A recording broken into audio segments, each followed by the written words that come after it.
Good morning, Nitin sir. Good morning. How are you?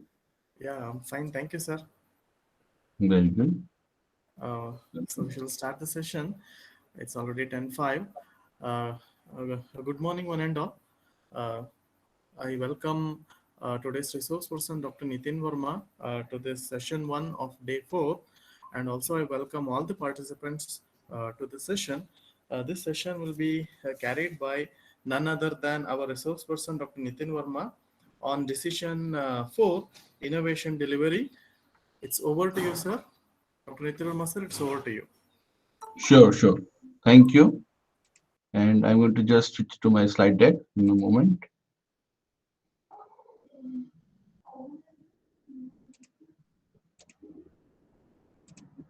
I'm turning off my video and here's my slide deck.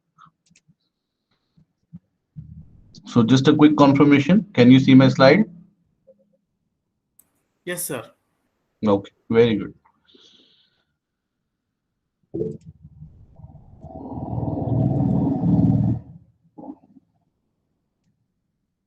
Okay, great.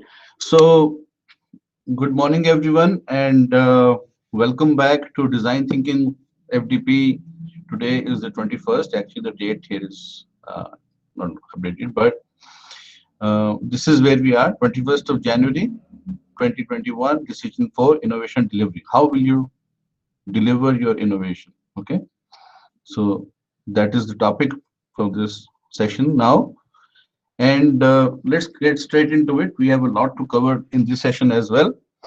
So this is not a discrete decision, by the way. Okay, so even though we are saying this is decision four, as it is written in the FDP brochure also, but this is not a discrete decision. It actually began with those decisions that we have already taken in the beginning. Okay, so one of the first of these decisions that we have to take now, as part of decision four, is to create a solution integrator role and to fill that role with the person who has that authority which is required. Now, solution integrator will then start building the project team, and one critical member of the team will be the project manager. Okay, so one is the solution integrator. Solution integrator will create a project team. One key member of the project team will be the product manager. Okay, so this is the person who actually leads to who is leading the development of this product, the key product that we have identified. Now we have to keep in mind that the project manager is not the overall authority for this delivery of innovation. Okay, still, because this is the person and this is overall key product, so we still need a key a project manager.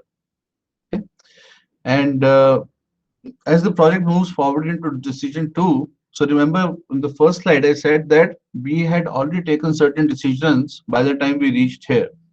So this step four is actually, I mean, we have only segregated what all is required to be done, and we are putting it here. But actually, this is started happening as we were taking decision one, decision two, decision three, and then we reached here. Okay, so that is why in the beginning itself we said this is not a discrete step. Okay, this actually started in the beginning itself. So from decision two, the team starts the process of understanding the customer and the context. Remember those three contexts we talked about: follow the customer, follow the money, and follow the product, the value chain analysis. Okay, so we did that yesterday. So that for that you have to add members who have the relevant skill and the relevant experience.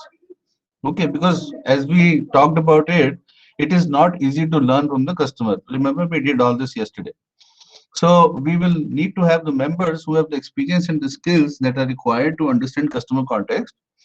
And then we need people who are capable of capturing the level of detail we need, and they can communicate and document whatever is required.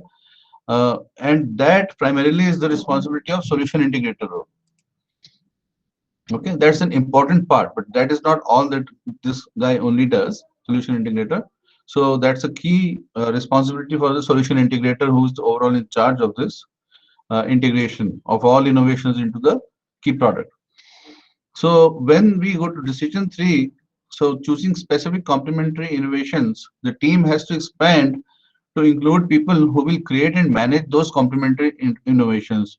Okay, because if I'm talking about a webcam, there is somebody who's a specialist in a lens, somebody who's specialist in sound, capturing, which is microphone, and somebody who's specialist in, let's say, image, right? So these can be three different people.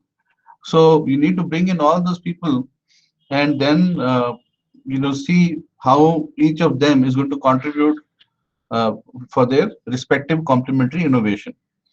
So the project team evaluates the complementary innovations and it may discover, for example, in a webcam, we may discover, oh, we don't have anyone who can, tell us about how to make a live call, using, let's say, Skype.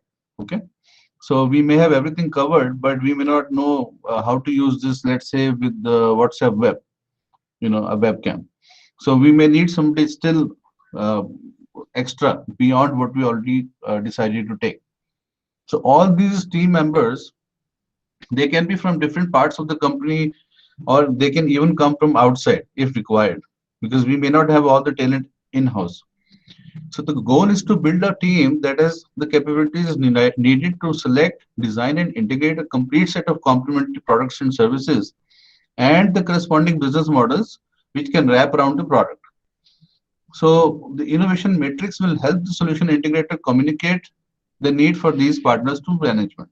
Okay, so we will look at something which is called the innovation matrix shortly in this session, and then for each decision, for each complementary innovation decision, the team has to choose who will be responsible for developing each innovation. Okay, because after all, somebody has to take responsibility for the overall thing. Okay, I will be responsible for the optics, you will be responsible for the audio, somebody else will be responsible for integrating with the third parties like Skype and WhatsApp and Telegram and this and that. Okay, so everybody has to take responsibility. Now the key factor in this all these choices is risk. So which innovations are less risky? As I described yesterday, so there is this concept of minimum viable uh, packet of services, right? So MVPC. So you have to decide which one is less risky, which one is more risky, and without which one there is no point of doing the exercise. So all that has to happen. So we talked about this briefly yesterday, but now all of this, because this fourth step is actually integrated and spread into each of those, so we have to talk about these things again.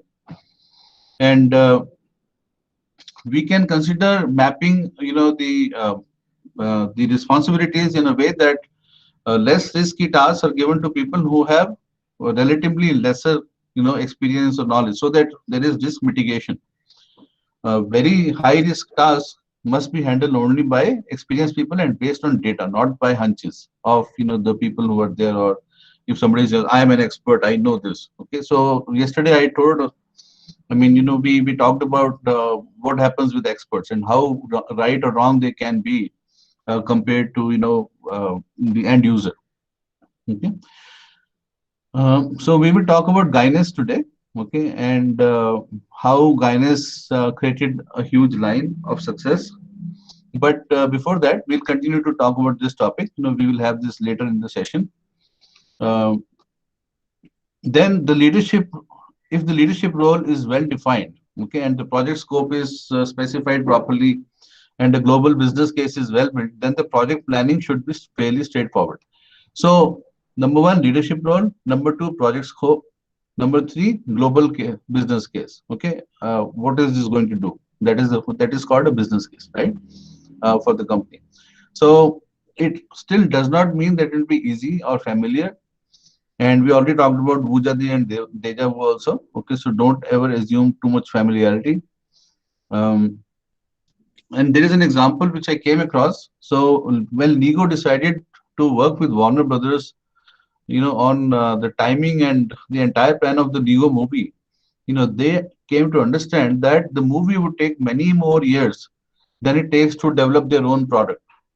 Lego develops brick sets and products. We talked about their case study yesterday.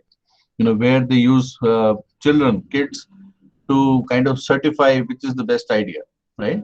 So their project development takes much shorter time.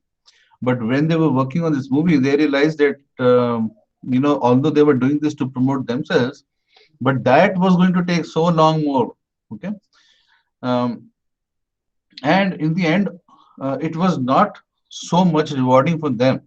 We will talk about it later. Actually, I have something on that. So all this means that the senior management role in the third wave projects is very critical.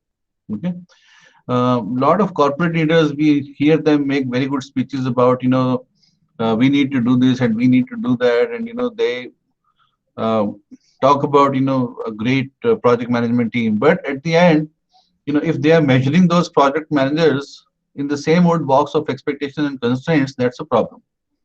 So, because there still are rewards for quality of the product rather than, the ability of the concerned product manager to be able to understand customer needs, to be able to mobilize the entire organization to create a complete portfolio of complementary innovations for the customer.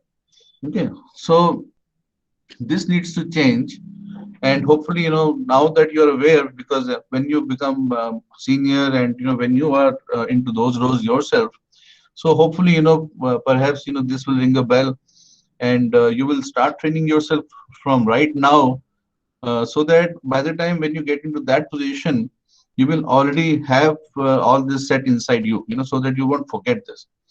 See, the best way to internalize knowledge is to practice it. So whatever good things you find in this FDP or any other FDP, my advice for myself also is always to try and internalize whatever is good and start practicing it from tomorrow itself. Because if I do that, then by the time I become a product manager, or I become the solution integrator, which will be, let's say for some young people in the team, it will be probably like a couple of years away, right? So by the time you get there, you will already have internalized all the good practices. I mean, you don't wait that, okay, I will become a solution integrator and then I will go to a FDP or a training like this. Okay. Or when I'm in corporate, I'm with Reliance or I'm with this, I will, no, please, whatever you're picking up, what is good, try to implement it right away. And then, it will become your habit. And by the time you get there, it will already be there. Plus, it will help you get there. It will create that path for you, that winning path for you. If it was going to take 5-10 years, it will probably take 2-3 years, 4 years for you to get there, because you would have started doing things which are clearing your path to that goal. Okay, so just a note, slightly off the topic, but very important, as to what should be the outcome of FDP for you. Then, it is very important for the top management to bless the team properly, and to empower everyone, and set the right expectations from the person and the team. Okay, uh, the expectations should include that, have you really understood the customer? Okay, and expect to see a profitable portfolio, not necessarily just a profitable product. I mean, what is one profitable product when you can have a huge profitable portfolio with many times more profit? And this again, expectation must be that this is going to be a cross department, cross company effort. Okay, I mean, it is not just the job of a few R&D people that is to be done here. Also, expectations must be very clear, and they can be questioned, the senior leaders, because decisions must be made based on market data and experimentation. Okay, remember we talked about experiments yesterday. Okay, so it shouldn't be that, okay, I feel so and I'm the boss and I'm sitting on this chair, so I decide, what is right or what is wrong. No, I can be wrong. I talked about the experts yesterday. Okay, so the expert is, I mean, most of the managers are considered experts, so they have the last say. But that is not the case here in this methodology. They cannot have the last say. The last say belongs to market data and experimentation, and not to managers or any experts. Then senior managers have to support, because there can be different kinds of organizations. So there can be an organization where there are senior managers who are above the solution integrator role. Okay, you can have a super vice president or a senior vice president, and then there is a president, and there's some other hierarchy above. So all these people, if they are there, they need to support the solution integrator, and they need to provide the relevant people, who are required for this team. I mean, they can't just tell that, hey, listen, I can't spare this person. I have this person very busy. Okay, so all that, and then this is not to be, taken easily. Okay, or not to be forgotten, that there is a significant corporate learning curve that must be ascended. Why? Because this is not how we think about innovation. I mean, the moment I, talk about innovation anywhere as a practice, people say, okay, sir, this is my product. Please tell me what is the innovation required in this product. Please, this is about the complementary innovations surrounding the product, not about the product itself. Okay, so this is not that intuitive, but I think for us, for this audience, we have come to an understanding so far. Now we understand quite well what is the third way, how it is different. But for a company, imagine, doing this kind of a course for every single employee, trying to tell them, trying to teach them. So there is a significant corporate learning curve, and bigger the organization, more complex it gets. Um, then when any organization takes up such a project, okay, so it is good to take something small, okay, and a single project, and focus on doing it well, because you want to demonstrate that this approach works. Otherwise people will say, oh, that was a flop show, that didn't work out, so this third way is a failure. Okay, it is not. We have seen many success stories, so it is not a failure. um, then it is important to have temporary roles and assignments and be clear about it, that there will be people who will come in, join, do their job, go back. Okay, there will be ad hoc teams and committees. uh, as and when people are required, they will be pulled in, and then they will be released uh, from this work. Okay, and the need to institutionalize, like I was already talking about it a few minutes back. Okay, so internalize and institutionalize. Internalization is personal, and institutionalization is organizational. Okay, so when you have success, or when you establish a good practice, you must institutionalize, which means that even if you are not there tomorrow as the leader of the organization, the good practice will continue. So institutionalization is something that unfortunately, India, and I think we Indians have a lot of to catch up on. I find the most Indian systems very too lacking. In fact, when it comes to institutionalization, and that is why you hear, oh, that person is no more, and now this company, what will it do? So this should never be a question. Okay, for most of the Fortune 500 companies, for a lot of great companies, I would say that never is a question. But for most of the Indian companies, 99% of the Indian companies and organizations, including institutions, this is there is complete lack of institutionalization. We're just stuck with one person. Oh, Mr. KR MS PV Rao is in charge of the missile, and as long as he's there, it's great.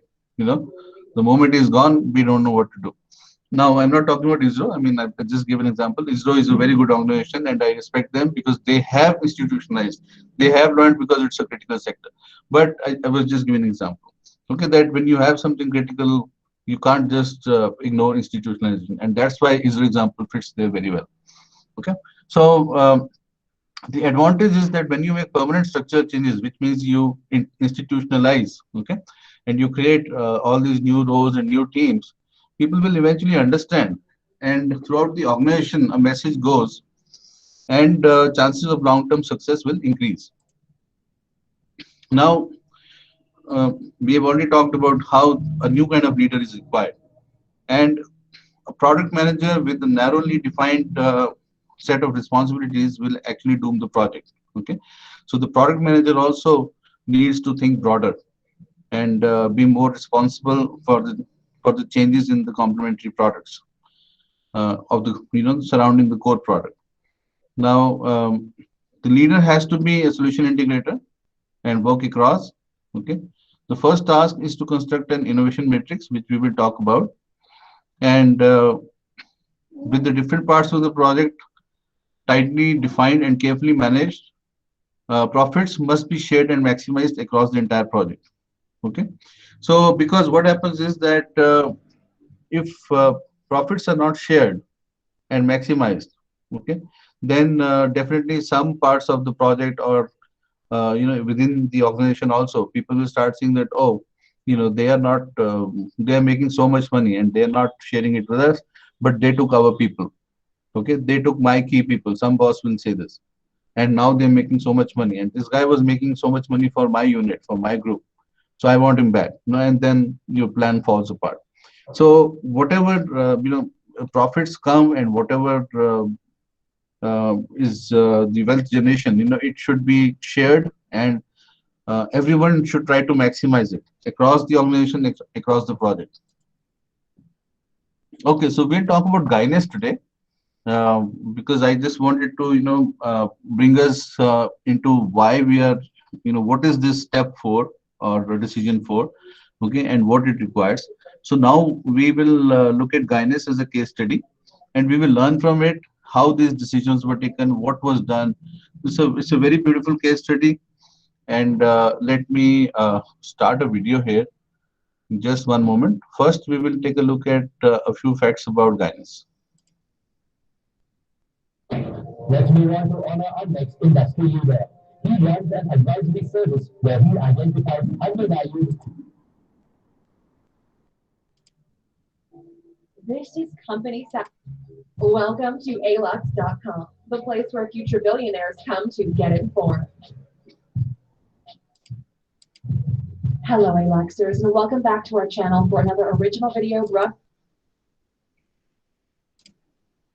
So just 1 second while I share that tab with everyone. Okay.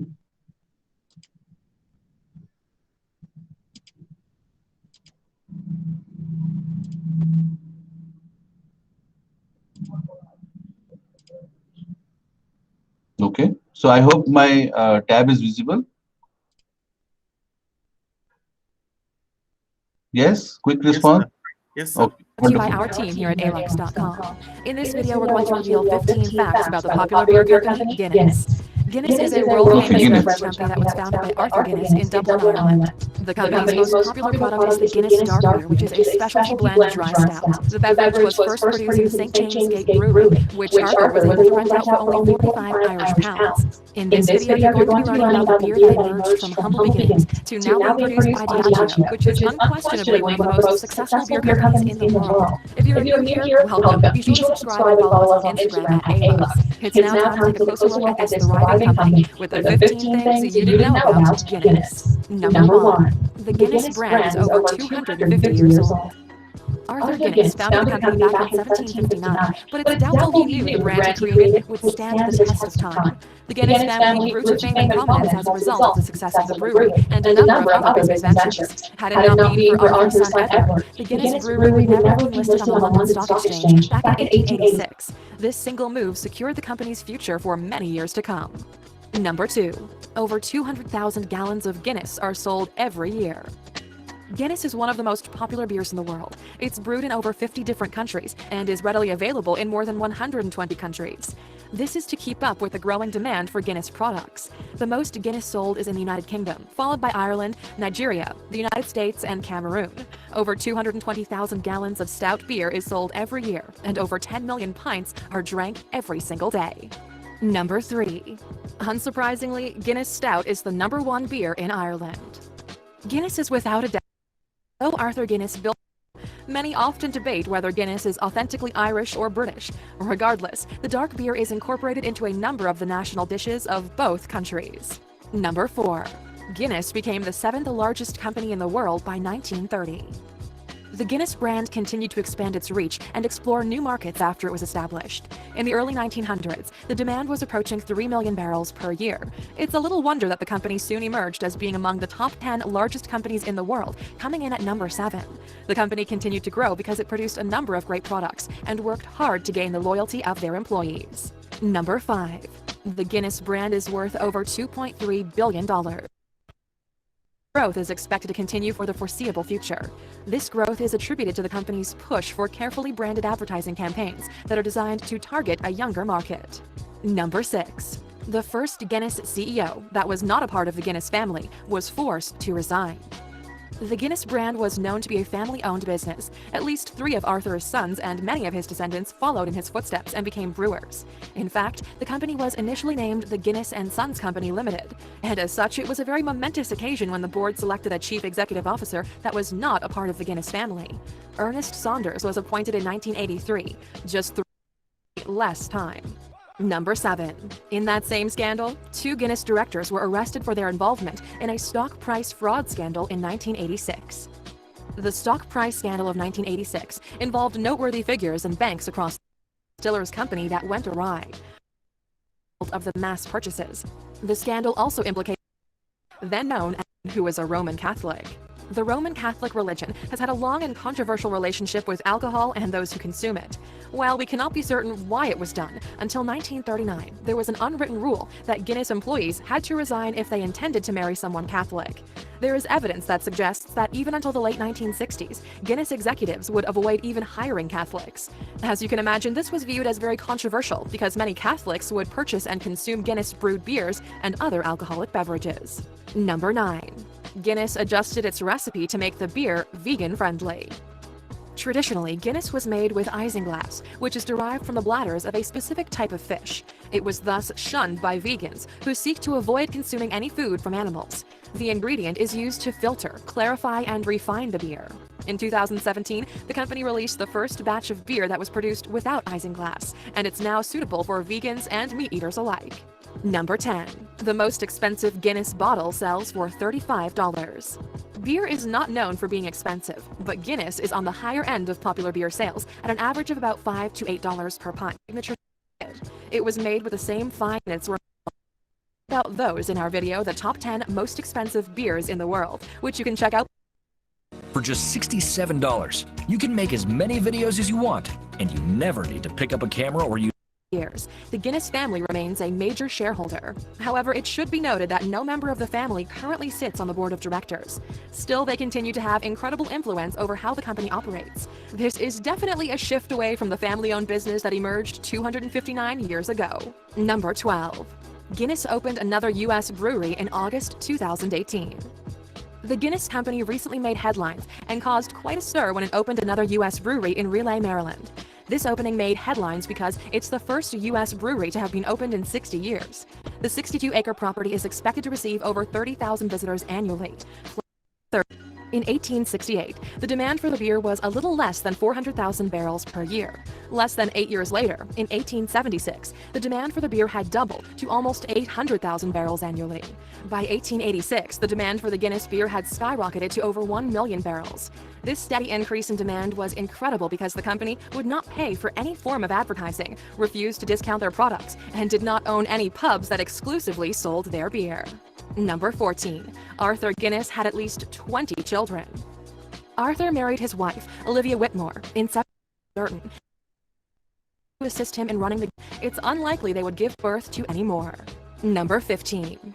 Guinness beer is healthier than those produced by Budweiser or Heineken.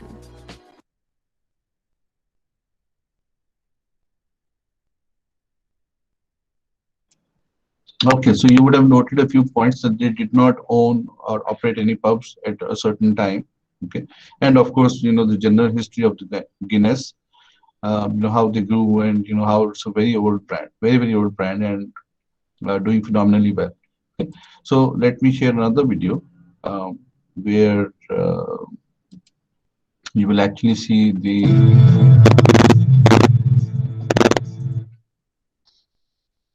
So I kind of speeded up the video. I mean, the link is there. You can watch it in your own time also if you want to. And I'll just take you through something more quickly because we have a lot to cover. This beer has offered the luck of the Irish. Braden, and welcome to Watch Rock about the Guinness brand. Tell us what you know about the Guinness brand. Started in 1759. Today, as we know, is DX Harp is a lager. Snippets is my favorite. I can't pick today. So the video is not shared yet, sir. That whole ad campaign in the early.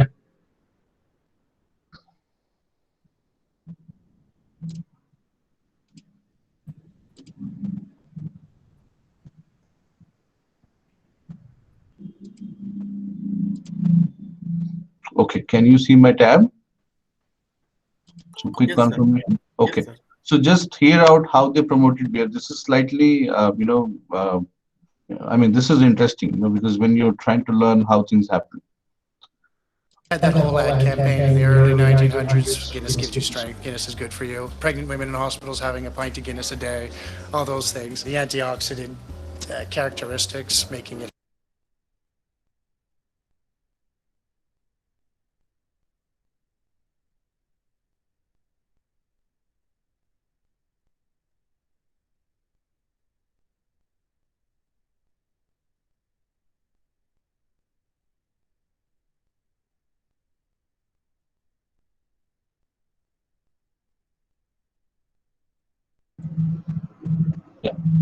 Yeah. So you notice, how they said that the beer is good for your health, the beer is good for pregnant women, and so on and so forth, right? And of course, now we know, that all these things were false claims and they were done to promote beer. I'm sure some of you know. Does anyone know how cigarettes were promoted in the beginning? Does anyone know how smoking was promoted in the beginning? Okay, so I think. I think they use doctors to promote. Yes, you're partly right, and they were actually promoted as a great thing for health. Okay, to the contrary, that they actually cause. It's been proven now, and the cigarette lobby didn't let the science prevail for a long time. So they never wanted this to come out. That cigarette causes smoking causes cancer and all that. But so just wanted to put beer in that context, because now we're talking about beer and we don't want all of you to start drinking thinking, oh yeah, that's great. So no, I mean, you should know that there are false claims and there are medical claims, right? So we're talking about science, not about morals here. Okay. So next thing I want us to watch is what does an Irish pub look like, because that's where we're going to be focusing on with Guinness. So we go to that tab, and I have a live Irish pub for you. So enjoy the party responsibly.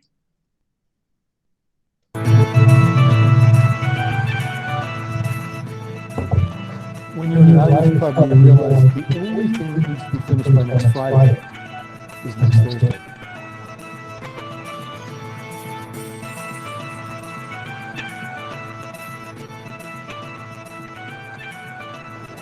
There are only two times when I've been to an Irish pub.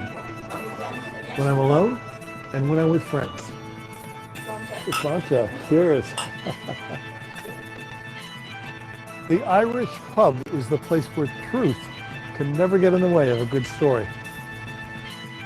It is the great equalizer, where station holds no sway, where differences are bridged, inhibitions dissolved, tongues loosened, schemes hatched, songs sung, and the meaning of life is solved.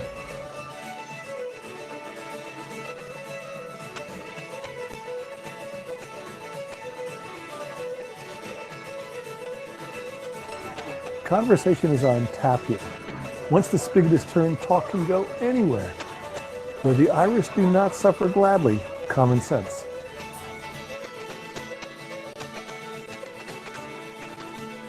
The Irish pub is the place to practice moderation, but only in moderation.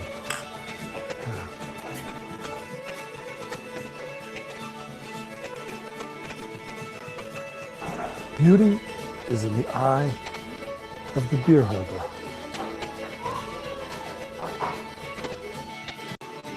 All the day.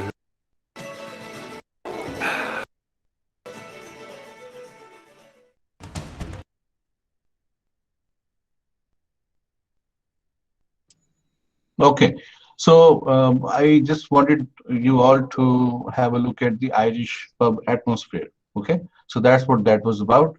And I hope you enjoyed your party responsibly, and you're still in a position to hear me out. Okay, so this is these are a few pictures which will elaborate the Irish pub concept a little more. Look at the ambience and the aura. Okay, and look at how, I mean, this is a more traditional setup. And look at this one. This is actually from a game, which is dedicated to setting up an environment for Irish pub fights and whatever. So let me quickly show you what a 3D view looks like for that game.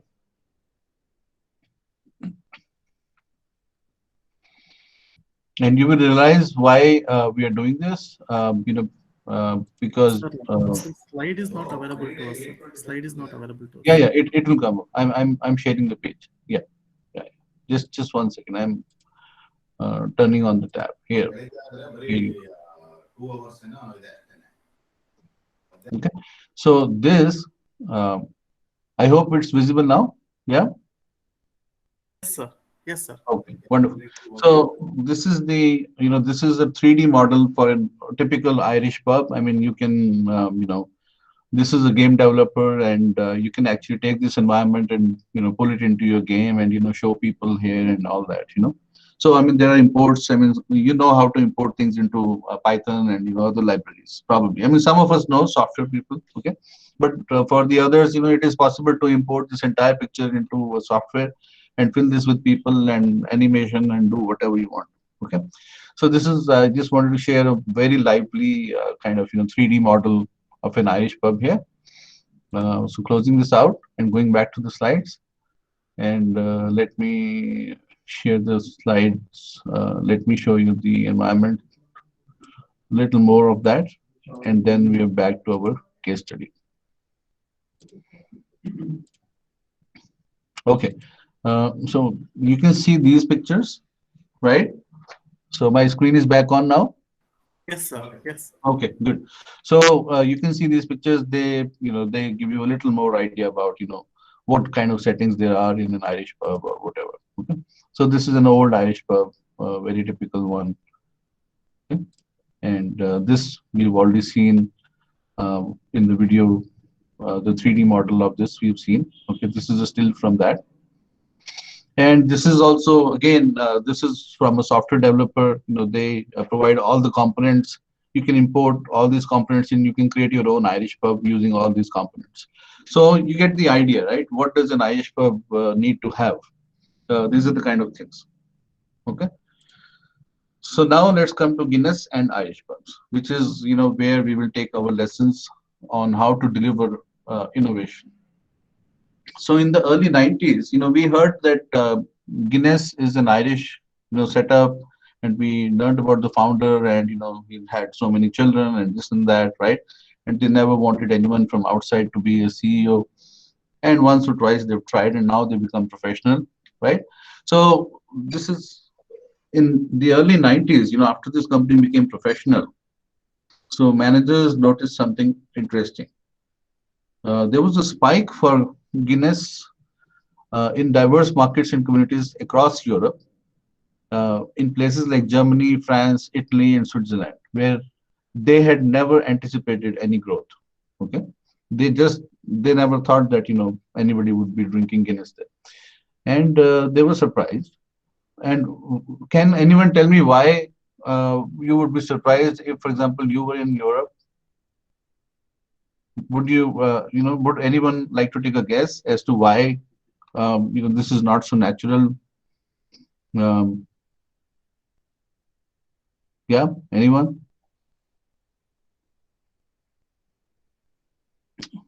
Even if you don't drink beer or whatever, okay, you probably have heard about other beers, right? So every country in Europe, they have their own brands, they have their own products, and they have their language and they have their culture. So these drinks, I mean, they have their own language, their culture, their rules, their, whatever, their fan following.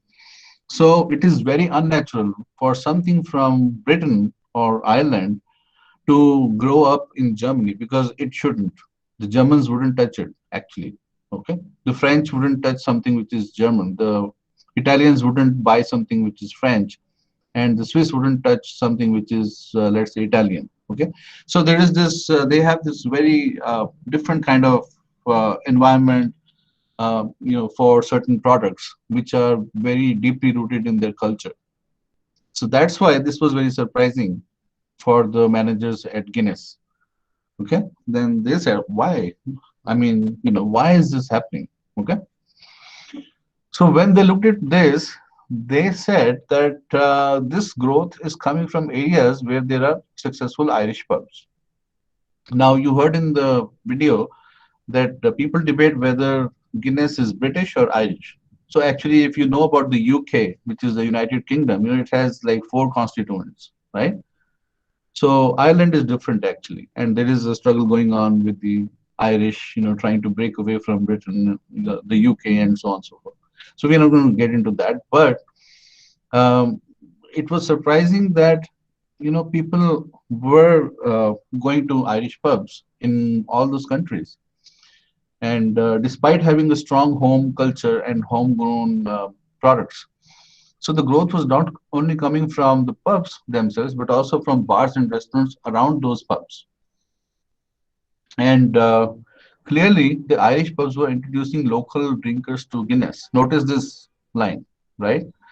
And those people were asking for it wherever they dined or drank. So what was happening was these Irish pubs had now become the introducers, okay, of Guinness to the local people there. And all these people, once they had been to the Irish pub, wherever they went outside, they would be asking, like, okay, do you have Guinness? And this guy would be like, no, I have Budweiser. No, I have something else. I have some. So they were creating demand for this product. Okay? See how beautifully they mapped out the customer context. Okay. So at that time, 90% of Guinness draft was sold in Ireland and the UK. And so Guinness managers sensed an opportunity to expand their market. They said, listen, 90% of our product is just sold here. It doesn't even go out of this, UK, right? So why don't we try and grow out? So this is a brand which actually expanded based on what we're going to discuss today. So they said, like, how do we repeat these successes? This company, mind it, was a brewer. Okay, they were not a retailer. They didn't know how to retail their product. They didn't know how to sell their product. They only knew how to make a beer, which is a brewer. Okay, so trying to create a network of Irish pubs around Europe and elsewhere. I mean, so I think we got the key, right? So the key was that yes, if you can create an Irish pub, people will come to it, try it, and then when they go out, they will ask for it. Whatever they tasted in that Irish pub. So the company was very smart to realize this as well, and they said, but how do we create this network of Irish pubs around Europe and elsewhere in the world? Because we don't know anything about this.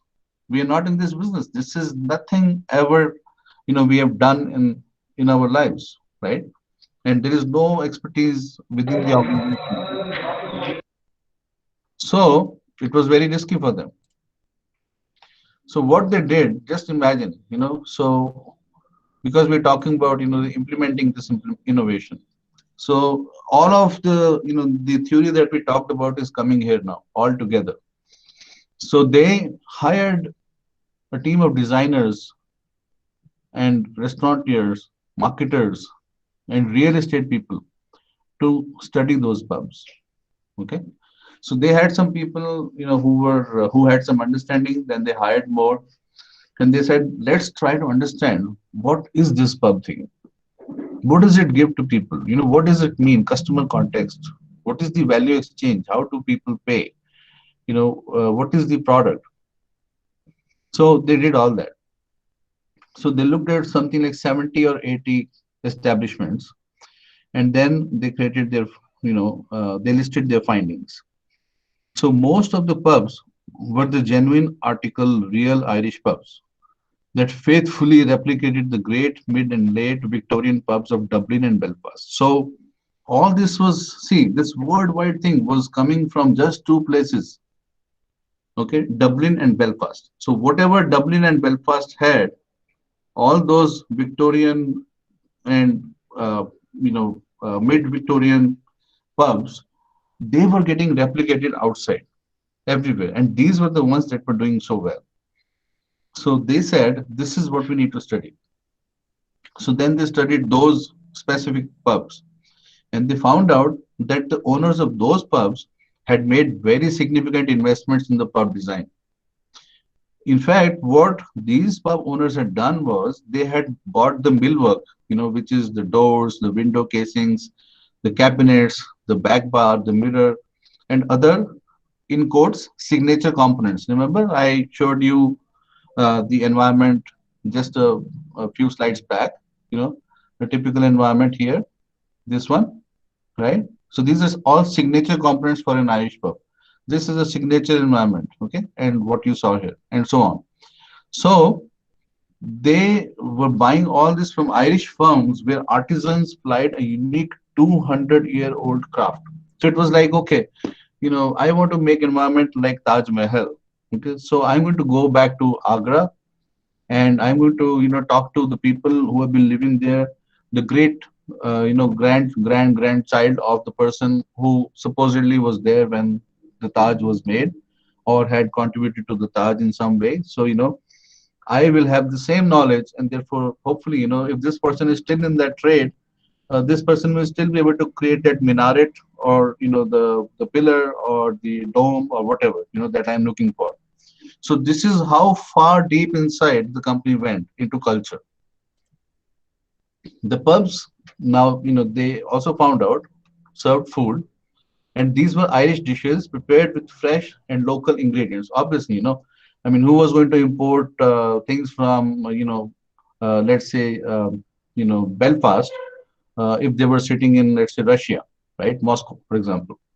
So they used local ingredients, fresh ingredients, but they prepared that food in an Irish way. And then they were not even Irish, the people who were running these pubs, okay? But they had some family ties.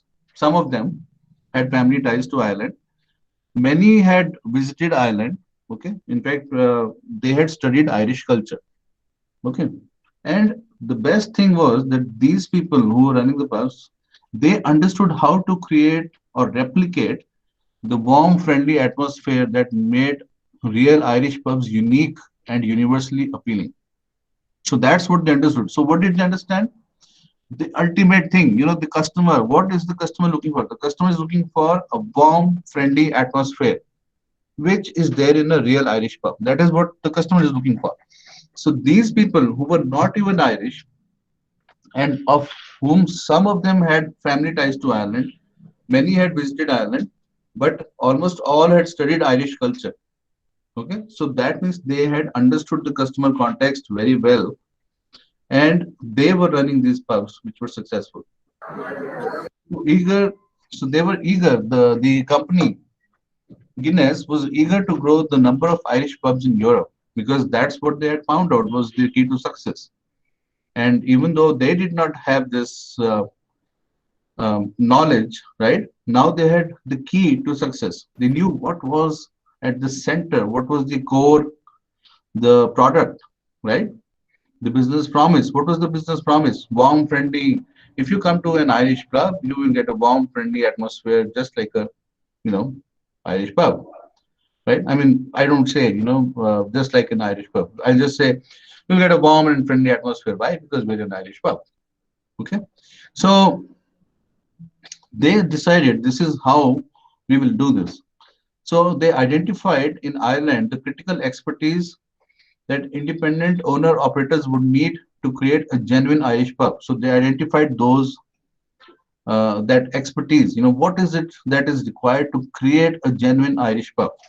They identified that. Then they created an initiative inside Guinness, which was actually called the Irish pub concept, and that is why I took this title, okay, Guinness and Irish pubs. So there was mentoring of prospective owner operators through the process of building, opening, and operating successful pubs. So they provided mentoring for that. If someone wants to start an Irish pub, come to us, we will mentor you. Okay, we will guide you for the process of building this, opening this, and operating. So was this anyways concerned about their business? By the way, what they were doing before? Remember what they were? They were just a brewer, right? To brew was the thing, put it in a barrel, send it to someone, let them open the barrel, sell it how they want to. in a bottle, in a glass like this, that, on the street, in a pub, whatever you want to do. That's all. That's my job. But look at what this company is doing now. So each of the design build firms that Guinness identified in Ireland starts work on a new pub by helping the owner choose the right location for the pub. They start with that. Okay, what is the right location for the pub? What is the pub's layout? Then these are not rectangular blocks. Okay, the typical Irish pubs are not rectangular blocks. They twist and turn so that the customer discovers new rooms around every corner, including a back bar, an important component of any true Irish pub. So look at how detailed they had, how much detailing they had done. Whoever went and looked at those 70, 80, remember? In the first slide, we had that they visited 70 to 80 establishments and studied them. So when they went there, look at how much detailing they had done. They were like, okay, the path was not straight. I had to turn left, then there was a room, then there was another one, then we turned right, and then there was this back room.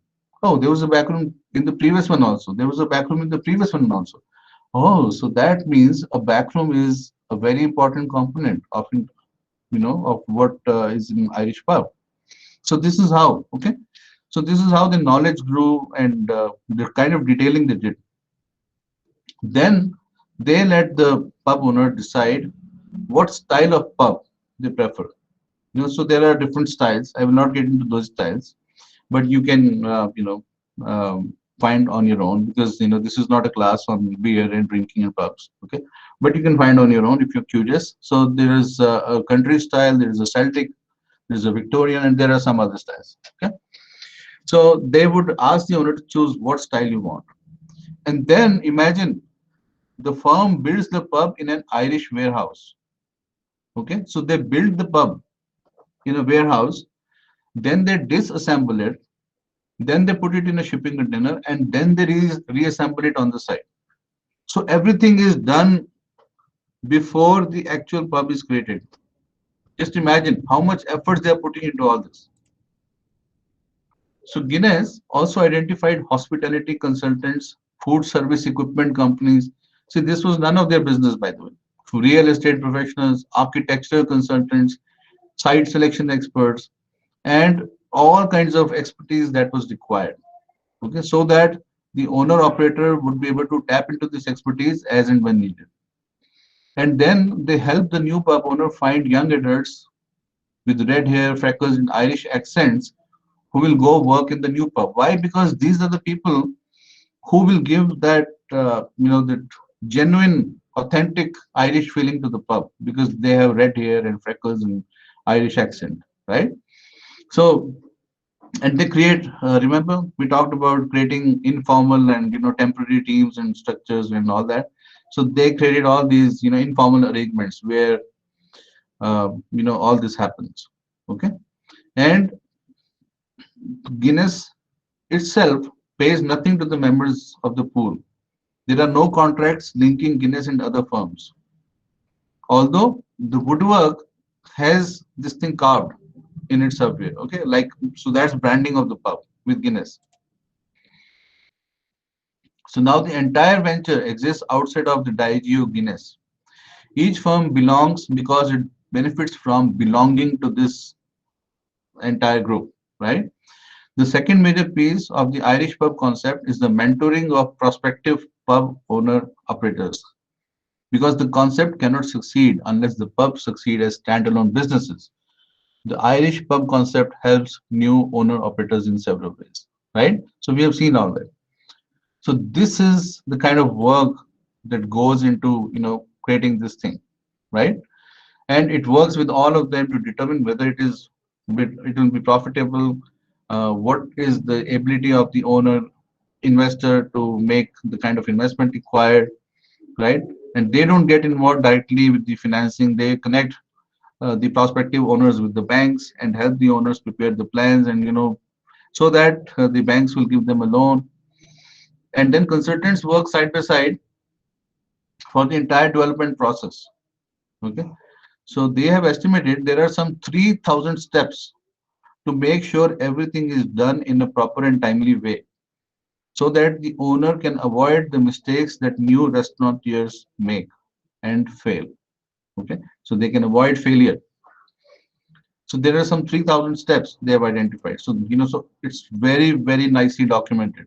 Okay, the consultants also provide training in every aspect of running a successful pub. So imagine that, how to run, how to deliver innovation, right? How to actually put it in practice. And they include, a pub crawl around Dublin, which means, they take the owners themselves to Dublin and they take them to different pubs. Okay, so that's a pub crawl, like, going around different pubs. And then people from Irish pub concept and design build firms have traveled throughout Ireland, and they've observed hundreds of pubs to understand how these pubs are successful, how they work, how they create this welcoming, convivial atmosphere that transforms the pub into a genuine Irish pub. Okay, and then creating this magic they have found comes from imbuing each pub with its own quirky authenticity. So it must be authentic, but it must be quirky.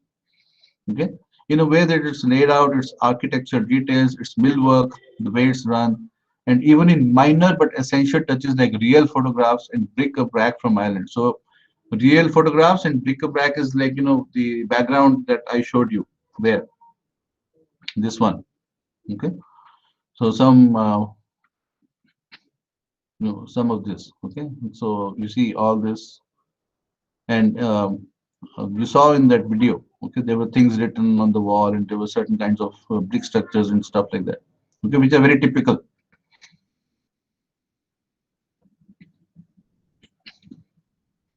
So key to all of that is the authenticity.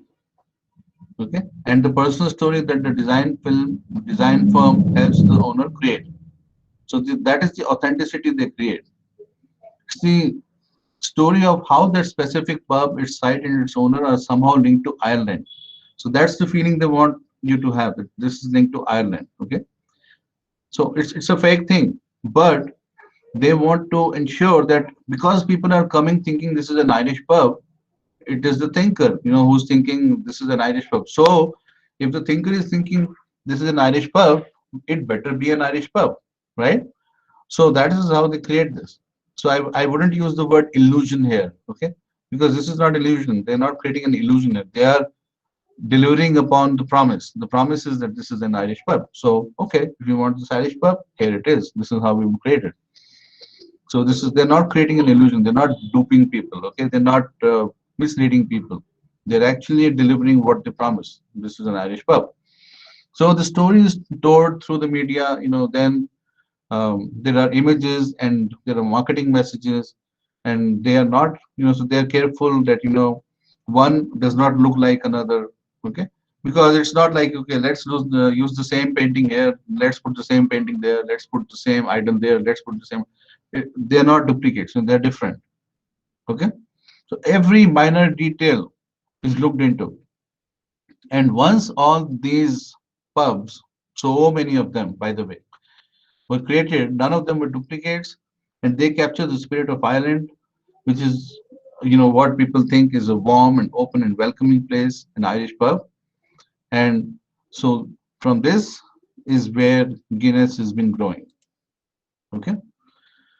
And then people who go there, they like to go back. So they've created that customer loyalty. Remember, we talked about heavy users and light users. Okay. So once somebody gets into this place, they like it and they really like to go back. So they become a light user, and then a light user becomes a heavy user. So all that, see, we are visiting all of what we learned as part of this, this last thing called implementation of innovation. So now we're implementing everything. Okay. Then over a period of 6 years, some 2,500 Irish pubs opened in Europe. In just 6 years, 2,500. Okay. And the sales increased obviously by almost 500,000 barrels. So while they were selling only 10% outside the UK, they started, that number rose to 32%. And if you want to make your brand come live, the best way you can do is to build a shrine around it. This is how they describe at Guinness. Okay. So Donald Ballas is the person concerned, a former senior manager at Guinness, who put it very aptly. Okay. So this is what the Irish pub concept did for Guinness. Remember, Irish pub concept was the name of the project at Guinness, which undertook all of this. So this is one of the best examples of how the third way works. So by creating a new system of ventures, okay, by creating all those new ventures that work to the advantage of all the players, there were only winners in this. There were no losers. Okay. The customer came thinking, I'm going to an Irish pub. They got the Irish pub. The owner thought, I'm setting up an Irish pub. They were actually able to set up an Irish pub. They were offering Irish stuff. Yes, they were. Guinness is an Irish British brand anyways, right? So they were, and because they standardized this methodology, they, those, remember I mentioned 3,000 steps they identified. So because it was standardized, the costs were much lower. The risk was very low. In fact, if you were able to put in the investment, and the returns were going to be guaranteed very high. So this is the story of Guinness and Irish pubs that highlights the benefits and perils of Decision 4 and how it, where all your prior work comes to fruition, which means all the previous decisions 1, 2, and 3, that I mentioned while discussing this case today, how they contributed to Decision 4, okay, delivering innovation to the end customer. So the benefits were obviously many, many more customers and ever growing higher sales. And basically, the challenge that Guinness took was that they understood that this was not their core business. Okay, they were very clear about it. They were very clear that this work will have to be done largely in courts outside of the Guinness organization, which exists as a brewer. And that was their key challenge. And it is there for all of you to see that, they were very successful with that. Okay. They had no history, as we've said.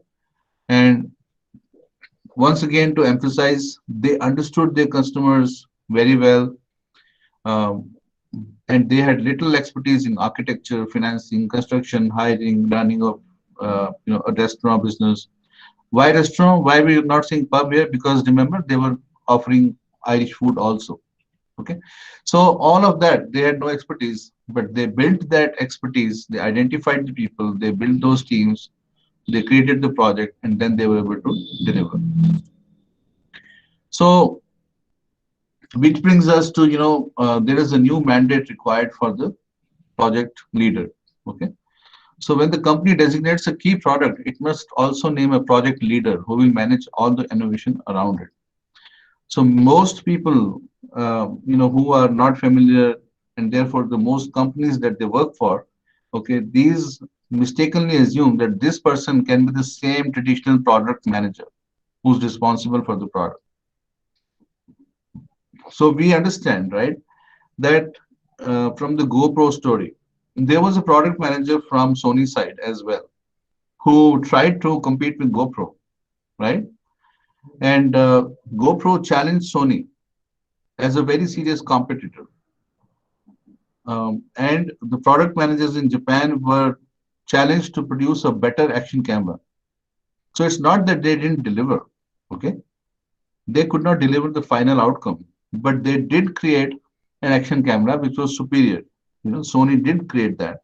Sony's product managers were able to create a camera which had more pixels, which is better image stabilization, which had a better GPS, and even lower cost. However, they, it's like winning the battle but losing the war. Okay, so they had a better camera, but where did they get beaten compared to GoPro? GoPro still sold many more cameras because Sony still lacked good mounts, a good smartphone app, PC software, and a good social media site.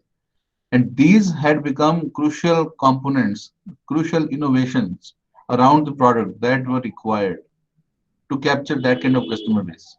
Okay, so Sony managers succeeded with what they were given to do. So they are a success. But the overall company failed to deliver because of those shortcomings that we just talked about, right? And why did this happen? Because the Sony company had trusted this task to a typical product manager role, the traditional product manager role. So Sony leadership focused on beating the competition rather than dating the customer. We talked about dating yesterday. Okay.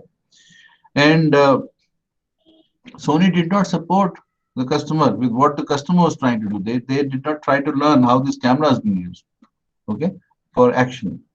They were only interested in selling their product. They could not understand how the customer is using this product and what are the problems and issues in using their product, which lead to, remember we talked about opportunities, all those gaps. So each gap is an opportunity to act upon and satisfy the need and therefore earn loyalty from the customer. But they were not able to do that. So this is why a traditional product manager, okay, a traditional product manager cannot be a good project leader in the third way of innovation. The scope of the project leader authority is crucial, okay, how much authority this person has. Defining the role narrowly and or too broadly, okay, will actually put this person in problem. So we call this role the solution integrator, okay. The most important responsibility of the solution integrator is to create and lead a cross-functional team that is separate but still connected to the hierarchy, okay. So which means it is still subject to the rigors of the discipline and accountability, but it is separate because it is cross-functional and it is dedicated to a different purpose. The job of the leader and the team is to spearhead the cross-organizational process of working together through the decisions. These 4 decisions, you know, this is the 4th one that we're talking about, right? And then the mindset is very critical. The leader and the team need to be guided by a deep understanding of customer and context. The third way will succeed only if the solution integrator and the team possess the ability, mindset, and mandate to lead both a company-wide effort and an effort which extends to outside partners as well. Okay. It can succeed if the leader and team are held responsible not for just developing or improving a product, but for actually, you know, with questions like, did you really help the customer get value for this product? How did you help, or how are you helping more customers get value from our product? So that should be a key parameter for their success. So, you know, despite all that, as I stated in the beginning, you know, one of the few starting slides, we still need the product manager, okay? Because a product manager has certain expertise and is more efficient in allocating very specific product development resources, okay? So we need the product still to be managed. Remember, yesterday we talked about that the product itself has to have a stable core and it needs to evolve as well, you know, with time. So we need the product manager. And the allocation of development resources will be based on the needs of internal and external customers, partners developing complementary products. For example, you know, we talked about a company which outsourced this, right? So those partners developing complementary products will need information and support. And for example, what Logitech did, I don't know if you still, some of you can recall this, but we talked about Logitech being a peripheral devices supplier, right? None of their or most of their products cannot be used standalone. They are sold along with the computer or to be used along with the typical PC or a gaming station and so on, right? I mean, what do you do with a mouse or a keyboard or a webcam if you don't have a PC or a gaming station or all that? So Logitech, what they did was they offloaded production and, you know, development activities to a third party. They outsourced that. I mentioned it yesterday, okay, so that they could lower their costs because their internal costs were very high. So whatever you need to do, you need to allocate development resources appropriately. So from a product manager to a solution manager, okay, so a product manager has these responsibilities, a solution integrator has these responsibilities. What are these? A product manager collects and codifies user needs, okay, and a solution integrator does it for the entire system. So product versus system. So this person defines the product, but this person assembles the solution. This person tracks competition, but this person tracks competition, customers, and potential partners for each component in the system. This person documents product requirements. This person documents solution requirements. This person prepares product line strategy. This person prepares system development strategy. How will this entire system be developed? Okay. Then this person tracks and helps manage product development, and this person tracks all development projects inside and outside the company. This person prepares for launch of the product. This person prepares for launch of the entire system, all the complementary innovations as well. This person keeps a track of sales, usage, and profits, mainly from the product. This person tracks the overall costs and profits, including from all other divisions. Like we said, maybe the product is not making profit, but it is triggering off something else, which is resulting in overall system profits, which are even more than what would have resulted otherwise. So this is how, for example, these two roles are different. Okay. So now we will look at we referred to this couple of times. Now we will look at what is called as innovation matrix, and you will see what it is. Okay. So I'm going to put it in front of you. Instead of describing the theory on it, we will actually look at what it is. So innovation matrix lets a team track and coordinate different components of a project and the associated levels of risk. Okay. It is a project management and communication tool used to ensure that every part of the project is coordinated well and completed on time. So this is how Lego used this to produce the Lego movie. So this is a sample innovation matrix for the Lego movie. Okay. So on top you have business model. You have basically four partitions there. You have business model, product, customer, and process. Okay. So it's basically the kind of context we talked about. Okay, the three contexts.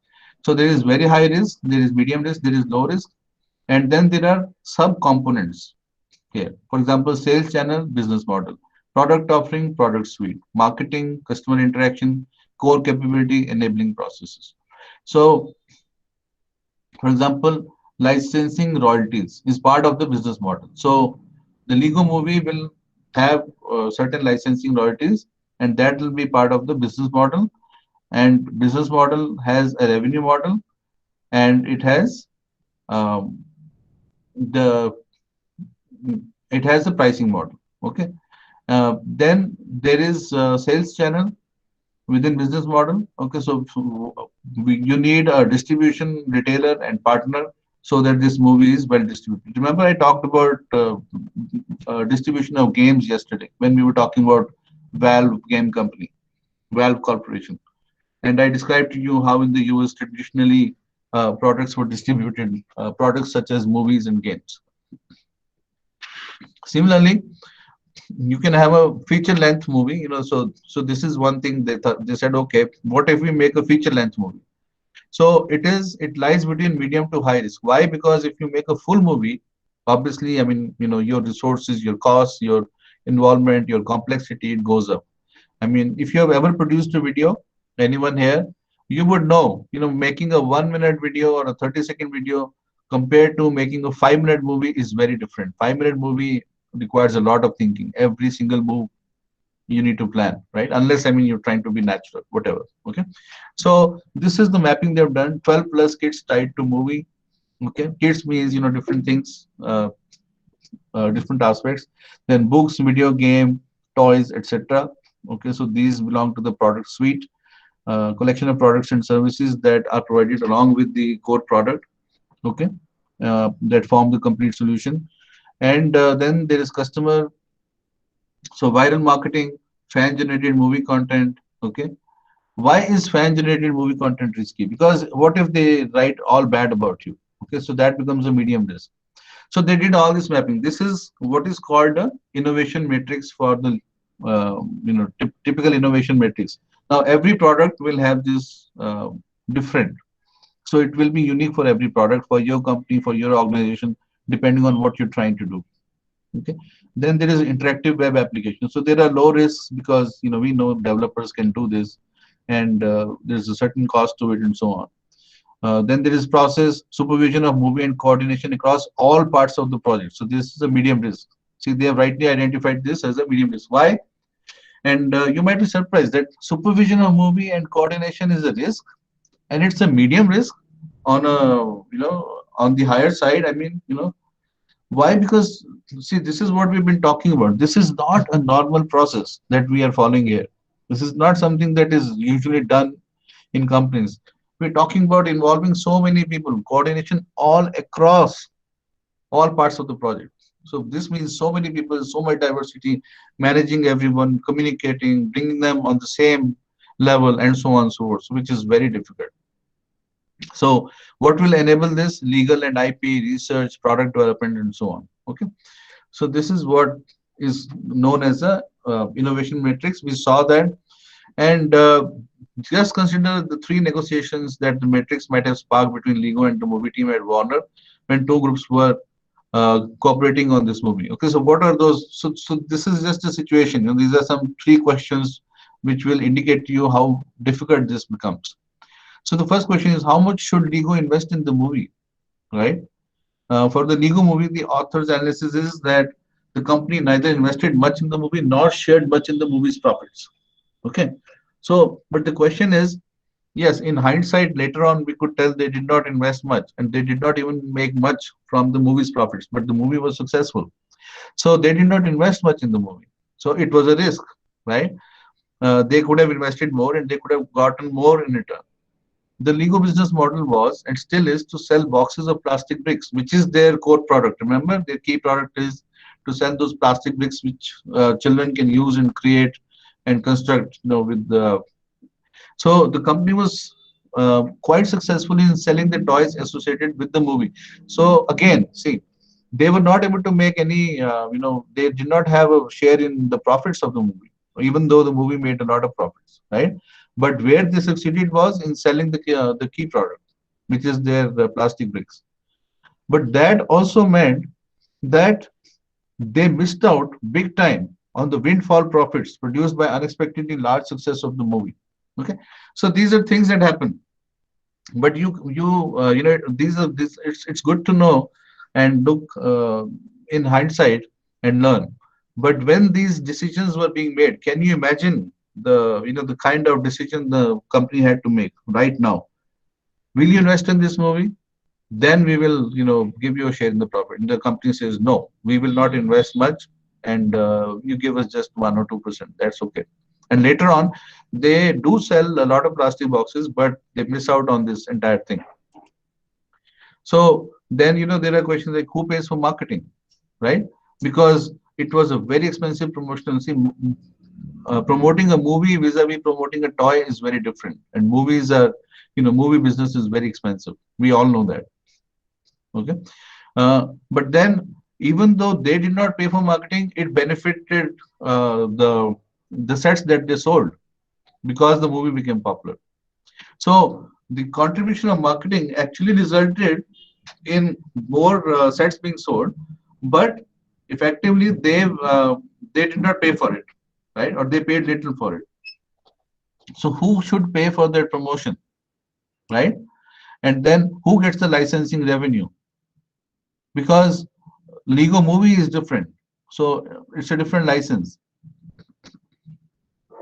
Then what about the branded merchandise that was available? Because normally all these cartoon movies and animation movies, they also launch merchandise. So who takes the rights and how do they manage? See, this is Lego. Lego's business is making toys for children.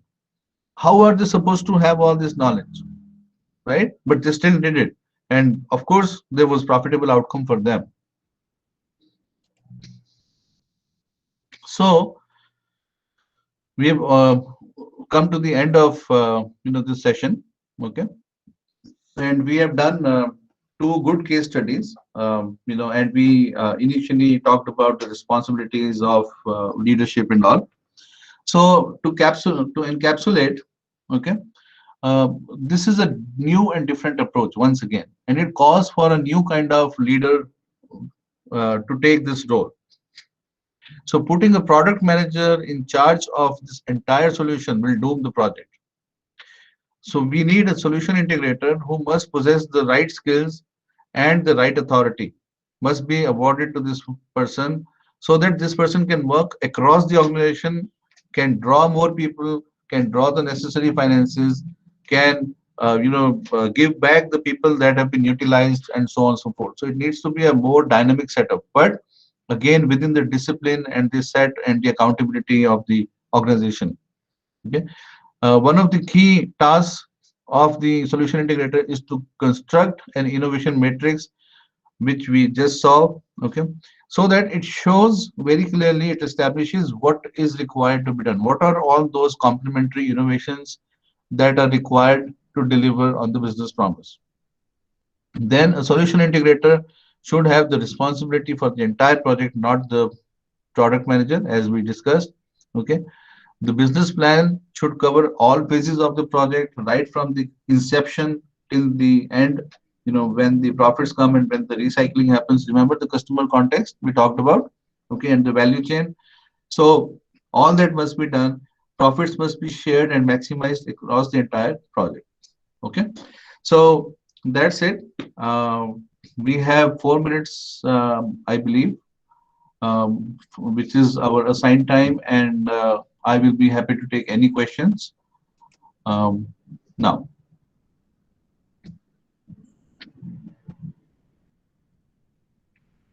Yes.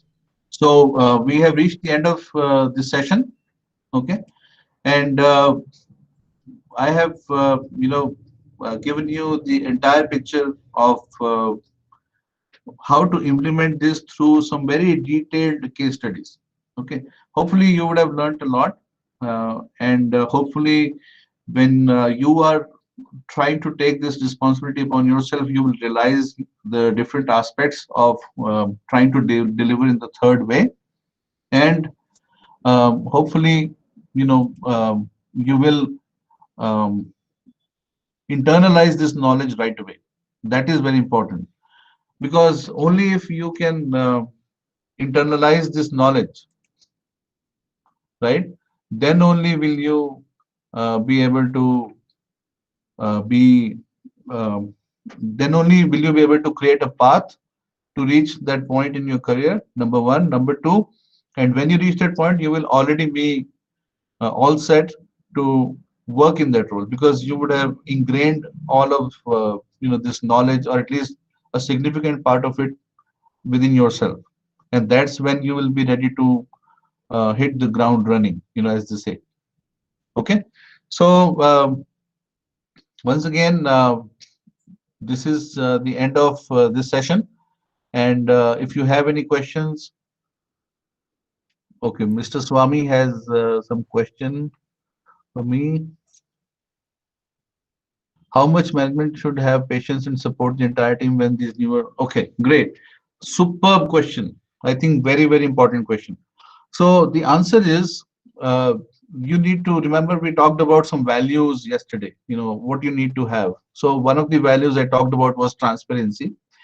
So it is the responsibility of the solution architect or the solution manager to basically have that transparency with the top management and with the different hierarchies of the organization, with the subordinates, so that everyone knows where we are in this process.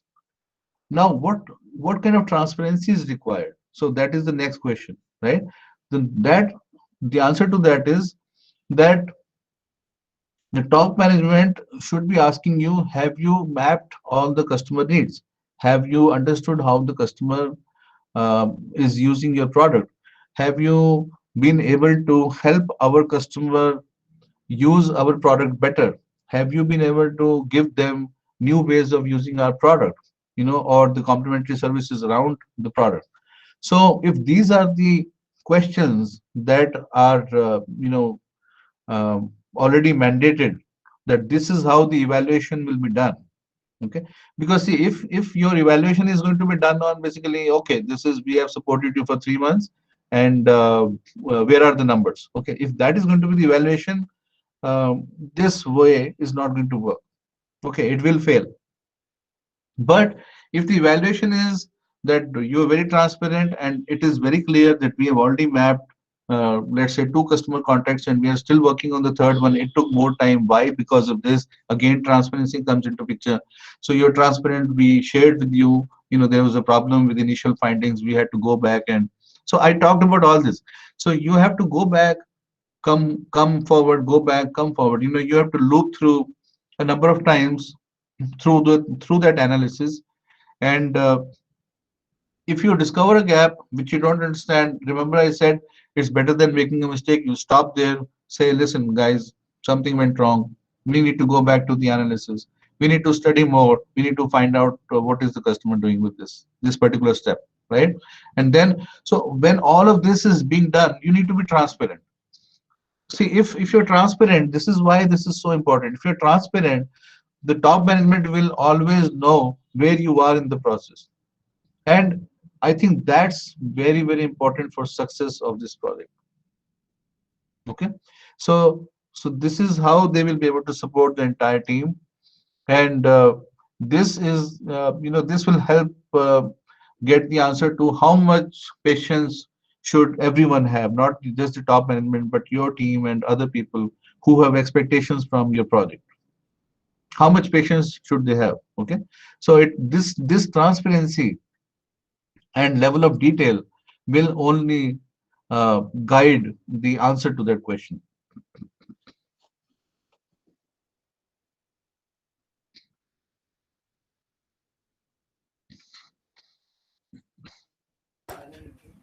Sure. Thank you, Mr. Swami, for your question. I really loved this question. Okay, really. I mean, this is so important, especially in the cultural context that we are, because we have been used to expecting results after doing this much. We say, "Maine itna kiya, what have I got?" Right?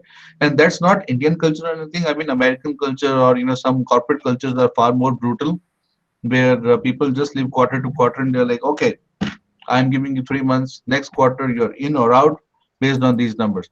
So this is, remember, this is the third way. It is not about a particular culture or anything, but because we follow, we're getting used to following more of this corporate culture of quarterly number system, where quarterly results are there. So that entire thinking needs to go away, and instead, this process that I described, that needs to happen. So very, very good question. Yes. Mr. Vidyasagar needs the link. Can somebody send the link to this person?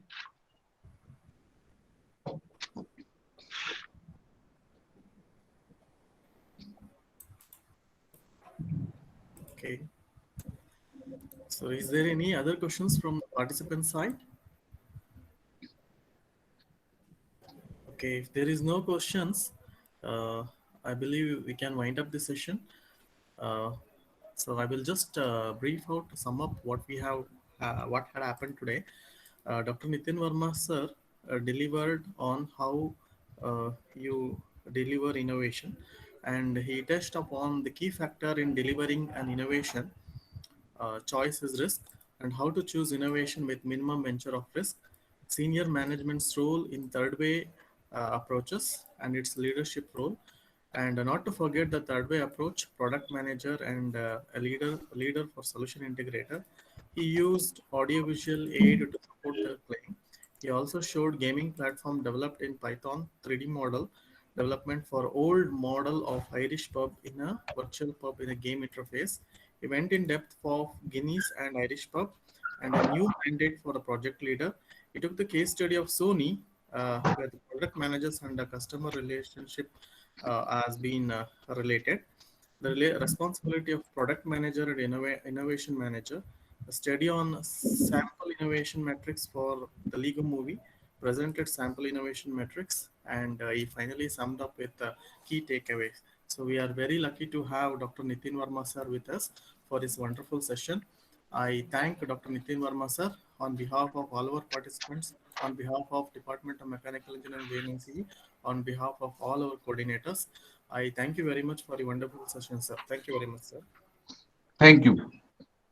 So I must remind Yeah, all the audience that we have one more session with Dr. Nitin Verma sir tomorrow. So we hope we will join tomorrow, sir. definitely. Look forward to one more session, and please keep learning, enjoy your learning. Thank you. Thank you, sir. We enjoyed a lot with you, sir. Thank you very much. Sure, sure. I will drop off now. Yeah, thank you. Yes. Dear participants, we may break up for 10 minutes. So we will rejoin once again by 11:45 a.m. So I repeat, we will rejoin once again by 11:45 a.m. Thank you.